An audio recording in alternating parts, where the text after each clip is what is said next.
Hi, everyone. I'm Emily Best, founder and CEO of Seed and Spark, here to welcome you to the latest inclusive leadership conversation. And this week, we're focused on cultural intelligence. I'm joining you from Muskogee Creek and Cherokee Land here in Atlanta, Georgia.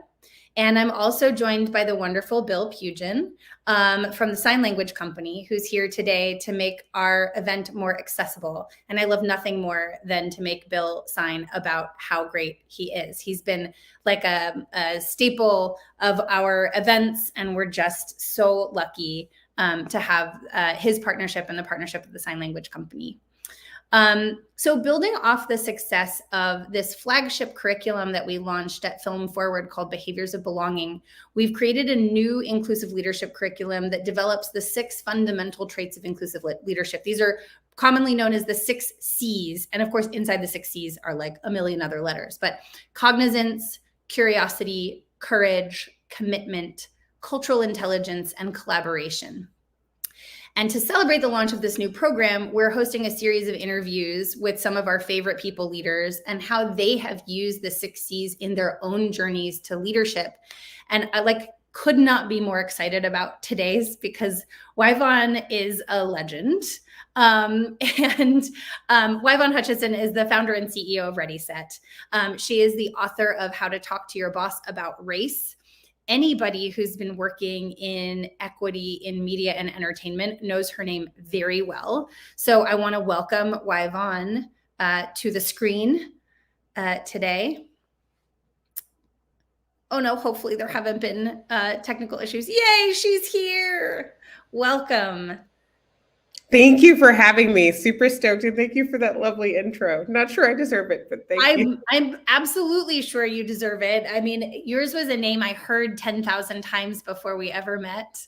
And when we met, we were immediately like, all the things. And so this conversation actually spun out of us just getting together sort of in a casual virtual business setting, and then realizing there was a lot we actually wanted to talk about a little bit more publicly. And I think we're going to do more that is more focused on media. Today, we're going to focus on you and your own journey to leadership. So I'd love if you could just start from the very beginning, if you'd like to, but just tell us about your own journey to leadership. Yeah, I feel as though this type of leadership role was never really a role that I imagined myself in.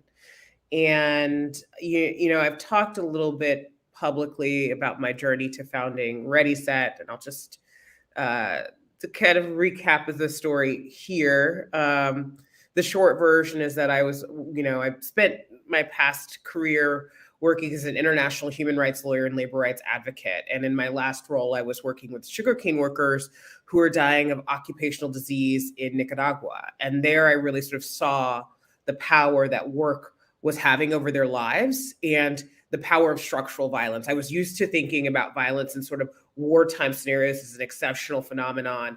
And in that role in Nicaragua, I really sort of saw violence as something that was every day and something in some ways that we depended on to extract goods, services, resources, et cetera. And for those workers, the workplace was a place of opportunity and a place of harm. And I really sort of saw that nexus for them. Like they knew that they were going to work themselves to death.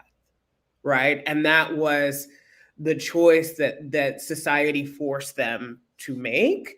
And, they made it in the hopes that their kids would have something better. The sad reality was, of course, a lot of them had kids that fell into the same cycle they did. We saw parents going into the fields, dying when they were 30 or 40, leaving behind teenagers, 15, 16-year-olds who would go work in the fields illegally. It's child labor. And then by the time they were 19 or 20 and started having kids of their own, they were then terminally ill and dying. And, so we saw that pattern of violence and how generational it was. And I started ReadySet in part because I was really driven by the power of work and the power it held over these people's lives and ideas related to the future of work. Who gets access to high opportunity employment? how people are treated at work and the kind of physical and psychological impacts it has, and then the impacts that organizations have on the world around us that aren't diverse, that aren't inclusive. And I think at the same time, I was working in a really toxic place. And the question was, I'm circling back to the original question. The question was my journey to leadership. I literally woke up one day and said, if the guy that's running this company can run a company, I know I can, because I'm cleaning up his mess. I know, like, if he can do it, I can do it. Oh yeah. And I also said, and I never want to be in this situation again, right? So that was kind of breaking point that kind of gave me the courage to strike out and do my own thing, was actually demystifying what it looks like, and knowing that I had the talent, just as much talent to do it as the person who I was working under. Yeah, that's really, I mean, wow, what a powerful story on so many levels. The thing that really stood out to me is this concept of structural violence is actually quite a quotidian thing. It's a thing that we see every single day, that actually people we know and love are experiencing on a regular basis. I mean, you and I could have a whole separate conversation about structural violence of capitalism and things like that. But the specificity of this, of sort of knowing the trade-off you're making in the workplace and feeling like you don't have a choice, is so interesting. And that also led you to saying, I do have a choice, and I'm going to make this choice for myself. I think that's really interesting. So I would be curious. Our focus today is on cultural intelligence, and you started from a place of this sort of cross-cultural understanding and how that brought you in here. I'd be curious for you to just sort of talk about the role of cultural intelligence, how you understand it, and how it impacted your career earlier and how you think about it now. Yeah, I mean, I don't know if I have the right definition of cultural intelligence, so I am curious to hear how you all talk about it. Are you going to say, do you want me to tell you what I think? No, I'm not asking you to define it for us. I'm curious how you think about it specifically, because I think it's broad and far reaching, and I'm actually interested in those nuances of how different people think about it. Yeah, I think about cultural intelligence maybe in some ways the same way that I think about cultural humility, like the idea that there's no default norm, that there are multiple ways of doing things, that we must be conscientious of what dominant cultures and dominant norms do and our role in perpetuating them. I think cultural intelligence, for me at least, offers the point of view that there are multiple ways of achieving certain outcomes. There are multiple approaches to how we show up at work, how we communicate, how we view success and impact. And I think a respectful approach is one that accounts for that difference, tries to learn more about it, and resists making assumptions based on dominant paradigms. And I think, for me, what always sits at the center, particularly of something like cultural intelligence, is a curiosity. Like, there's so much I don't know, right? And there's so much culturally, even as me as a DEI professional, there is this incredible pluralism. There's this incredible diversity. There's this incredible just like richness to us, as part of a global community, as humans in existence. That there's no way that one person could know the right way. There's no, and so I think what sits at the heart, for me at least, is also that kind of curiosity. And I'll say one more thing about curiosity, and I know that maybe we'll get into leadership in a second, but I think as a leader, in some ways, our practices of leadership almost feel like they're in tension with that. Like, when I think about the leaders that we work with and the pressure that they're under, and also the dominant paradigms, it's like, you should know everything. And if you're a leader of color or a woman leader, that pressure is even more acute, right? Because you are more likely to be deemed default as incompetent and have to prove your competence. And then, the idea of asking questions and being curious Yeah. can actually be misinterpreted as ignorance or incompetence. And so I know for us, there's also that pressure to like look like we know it. Yes. So I don't want to go off into that tangent, but I will just like hold and acknowledge that um, even if curiosity is at the center of cultural intelligence, for many leaders, that aspect of it, I think, can feel quite hard. And then there's one other thing I want to say, and I'll stop I talking. love this. Go on. I realized it after I answered your first question, and I think it's really super important to acknowledge. In my journey to leadership, I did not acknowledge my privilege, and I think it's so important for me to say, like, I was able to essentially say, if a white guy can do it, I can do it, and then go out and do it. But I didn't do that alone. Sure. I had a lot of help. I had a network. I was credentialed with like the right degrees. And I think that all worked in my favor to put me into the position of leadership that I'm in. I'm not saying it's impossible without those things, but I had a privilege, and I think it's important to Yes. acknowledge that. Yes, and you're a person who is demure about answering a question about cultural intelligence and then gives the answer that you just gave. So I think there's a lot of this that is innate to you in some ways. I love this point about curiosity, and something that I have not put together before until you said it in this way is we spend so much time, us collectively, ReadySet, the Film Forward universe, helping leaders understand how to cultivate psychologically and safe environments. And one of the core tenets of psychological safety is learner safety, the ability to ask questions and get answers and not be an expert and not be punished. And yet, actually, that's a thing that most leaders feel they lack, is learner safety. And that's, to your point, so at odds with the core, like this core tenet of cultural intelligence. So I had never sort of clicked those things together before, but that was a beautiful connection that you made. Thank you. And I think, just to build on what you're saying, one of the most important attributes, I think, of a leader, it's something that I haven't gotten perfect myself, is the ability to also model the behavior. Yes. Right? Because like what we model is what people do. Yes. If I say you have unlimited time off and I never take time off, guess what? Nobody's going to take time off. By the way, I don't do that. I take time off. Love my vacays. But you know what I mean? If I say like curiosity first, but then I act like a know-it-all, like that people are going to model, and that's the behavior people are going to absorb. That's the value that people are going to get. No matter what comes out of my mouth, what I do is what people will assume is the culture, is the practice, is the expectation. And so I think, just to build on your point, if as a leader you are not able to demonstrate that ability to learn, or you don't feel safe to do it, that curiosity, then it's that much harder for your team to do it as well. I mean, who among us has not experienced the challenges of an insecure leader, right?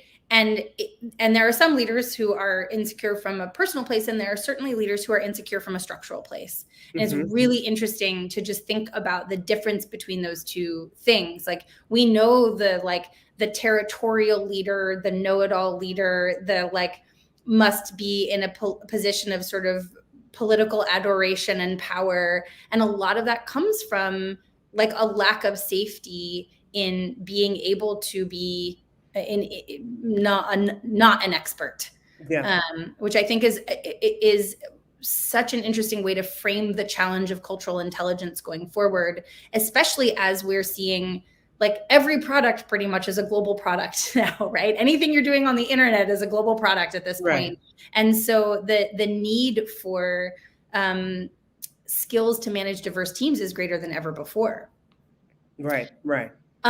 So I want to, because we're super conscious of your and everyone else's time, but then the minutes tick by and I get nervous, because I really want to dive into your particular role in cultivating leaders, especially in the media space, and how that's sort of different maybe from leadership in other spaces. Yeah, I think at this point, at ReadySet, we have a growing entertainment practice. We work with organizations in the television, film, theatrical spaces, as well as sports, so sports and entertainment too.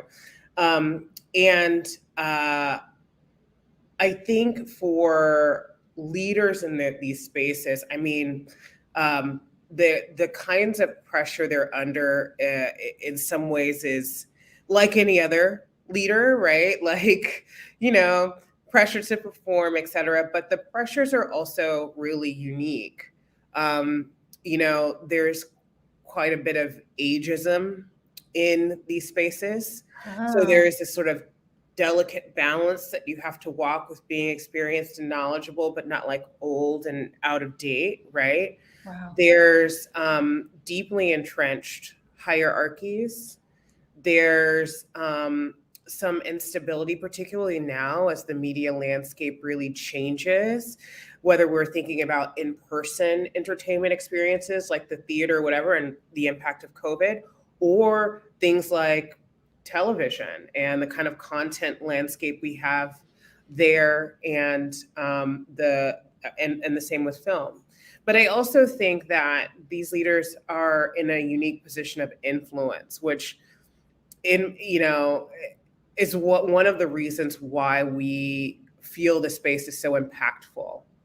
The stories that the media tells end up being the mirror through which we see ourselves a lot of times, or the window through which we view the world. Yeah. And so I think that there's such an important influential role that these leaders play, and they just sort of sit in a lot of ways at the apex of the culture, helping to shape the culture, inform the culture, and then parrot back the culture to us. And if we're going to take a global perspective, a lot of times they represent our culture to the world and other cultures to us. I'll just tell you a little story. I remember when I first started working abroad, one of the things that I was told, and part of it's crap, right? Like, it's part of it is the aid world is very white and insular, and they have a lot of stories they tell themselves. But what happened was people were like, well, the first time they see a Black person, Y-Vonne, usually it's on TV or in the media. And so the way they treat you is going to be influenced in a lot of ways by what they see on television. Of course, what's underneath that is, don't overreact if people are racist. And we have no responsibility to have a diverse and representative workforce that shows the country that you're coming from.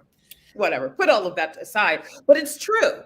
You see people, and I don't look anything like Beyonce. Beyonce is a beautiful woman, and I idolize her. I'm going to 2 of her concerts, right?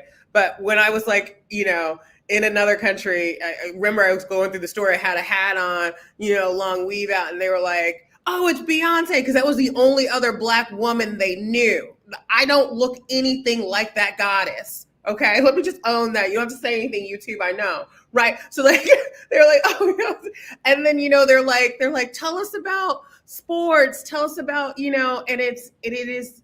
I knew it from a very young age because I was lucky enough to go to different places. But there's a sort of burden of representation that falls to you that feels different, in part because of the stories people are told through the media about who your people are, and if your people are not in that place, then that just becomes the narrative, right?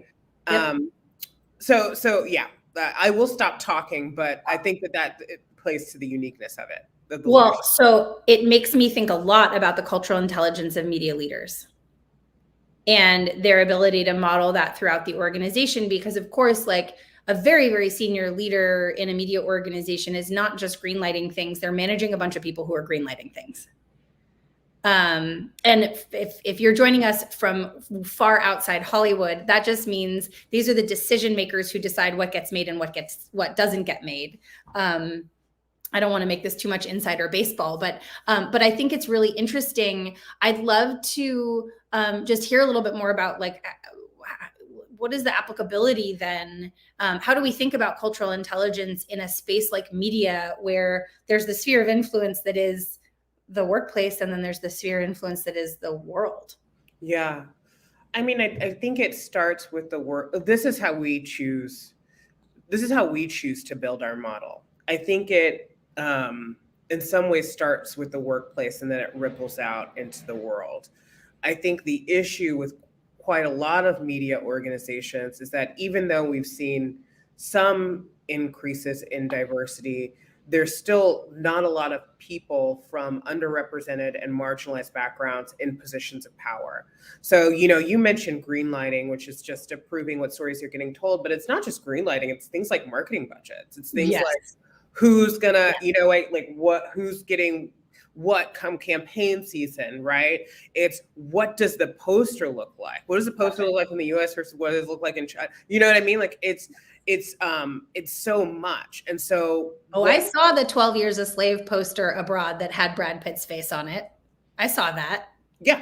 Yeah. And it's like, I think there are so many decisions around who gets centered, who gets amplified, who gets rewarded, and our narratives around success, because we know that like diverse media actually does a lot better, but we tell ourselves different stories to justify the success of more homogenous media. But in any case, I think in an ecosystem where people from marginalized groups never get access to that power, there is no hope for the ripple effect, right? Because there's that system isn't right. That system doesn't have it right. That system doesn't value it. That system is, you know what I mean? And you can't have a homogenous and equitable system that produces equitable, diverse outcomes.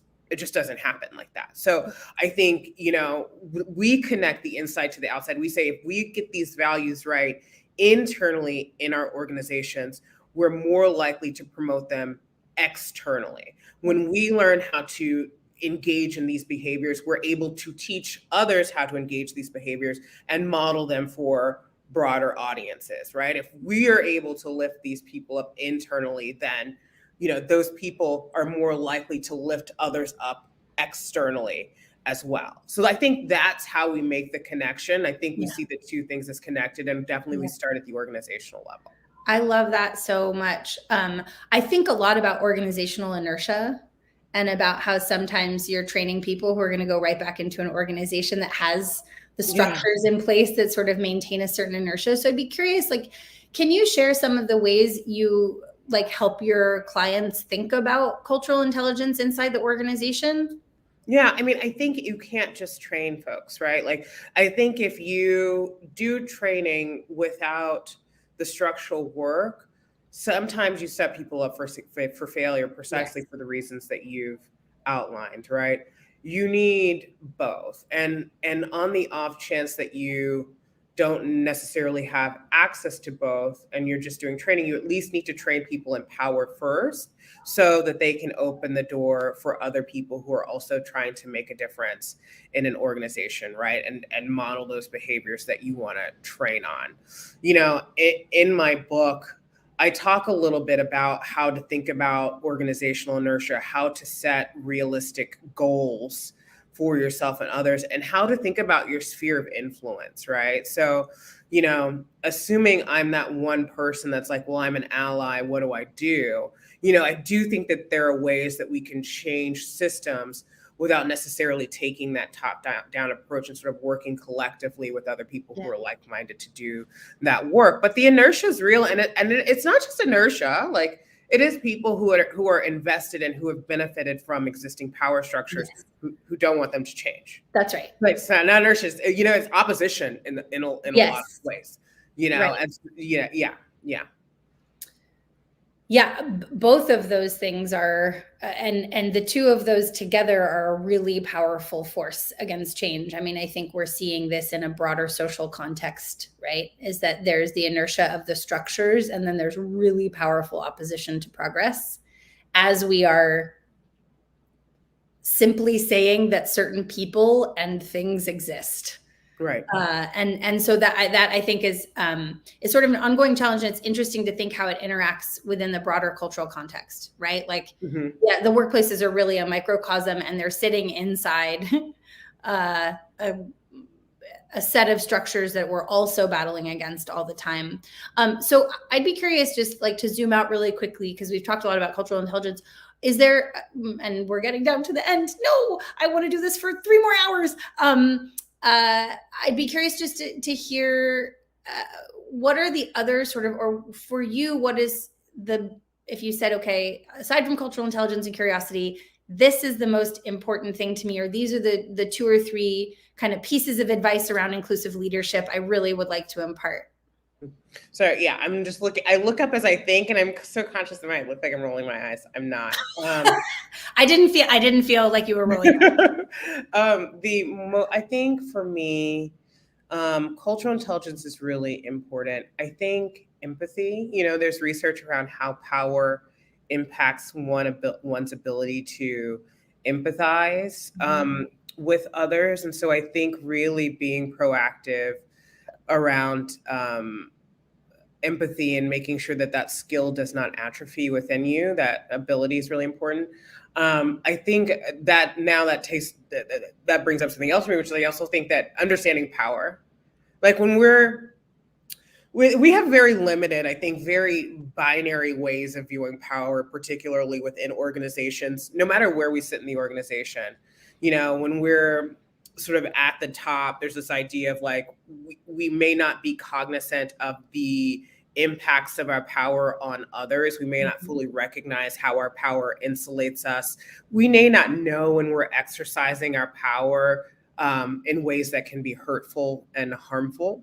We may have very different views of consent than folks elsewhere in the organization. And I think if you're coming into an organization and new, you may have a not nuanced idea of how power works up the chain. And you may not fully understand the pressure that leaders are under. You may not fully understand the power that you hold, that you have access to, and how that can be leveraged for what you want to do. So I think as a leader, helping, first of all, yourself, understanding your power, your identity, your social location, how you show up in a space and how that impacts others is really important. But then helping others to understand themselves and the power that they have, I think is important too. So I think those would be the 2 things that I would emphasize. I love these so much. And you also stuck the landing right at 5:30 like a pro. Thank you. I am so grateful to you. And now I'm even more committed to that next series of conversations that you and I have talked about cultivating, and maybe bringing in some of our co-conspirators and partners. Thank you for this mind share. This has been really amazing. I jotted down a whole bunch of notes that are a little bit hard to read because I was trying to write so fast. But I'm going to rewatch this tomorrow for these gems. I'm really grateful to you and your insights, the incredible work that you do at ReadySet, and your leadership and stewardship in the media space, which is like not insignificant. Like I think it will be known later by many more people who know now the impacts of the work that you're doing. So I'm just very grateful to you on behalf of an industry. Thank you to Bill Pugin and the Sign Language Company once again, and everyone who joined us today. And we'll be hosting more interviews. We have another one next week with the amazing Alexis Gonzalez-Black, another person whose brain is formidable to be in a room with. So I've really set myself up week after week to just keep up with some of these folks. So keep an eye on our LinkedIn. You can RSV to our upcoming events, and please go check out the wonderful work of ReadySet as well. Happy Tuesday, everyone. Thank you so much, Emily. Thank you so much, Bill. Thank you. Bye-bye.